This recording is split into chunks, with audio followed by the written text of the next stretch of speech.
രാഷ്ട്രപിതാവായ മഹാത്മാഗാന്ധിയെ ചെറുതായിട്ടൊന്ന് വെടിവെച്ചു എന്ന് പറഞ്ഞ് സന്ദീപ് വാര്യർക്കും സീറ്റ്.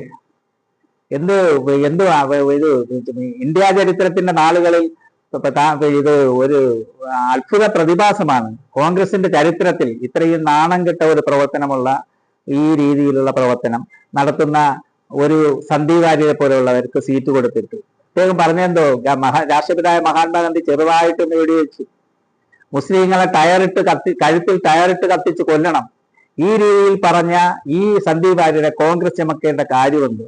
കോൺഗ്രസ് എന്തിനാണ് ചുമക്കുന്നത്? ഒന്ന് വ്യക്തമാക്കാമോ? ഇവിടുത്തെ മുസ്ലിങ്ങൾക്ക് ജീവിക്കാനുള്ള സ്വാതന്ത്ര്യമില്ലേ?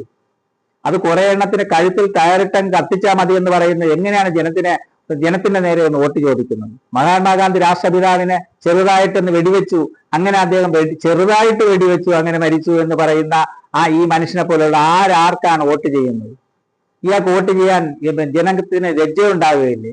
കോൺഗ്രസ്സുകാർക്ക് ഇദ്ദേഹത്തിന് സ്ഥാനാർത്ഥിയാക്കിക്കൊണ്ട് എങ്ങനെയാണ് വോട്ട് ചോദിക്കുന്നത്?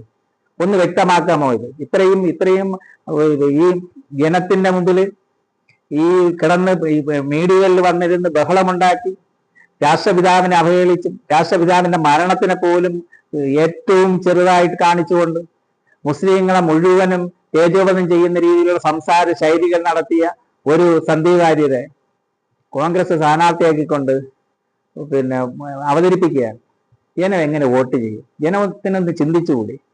ഇത് ഈ നമ്മളെ കേരളത്തിൽ ഇത് അനുയോജ്യമാണോ എന്ന് ചിന്തിക്കണ്ടേ?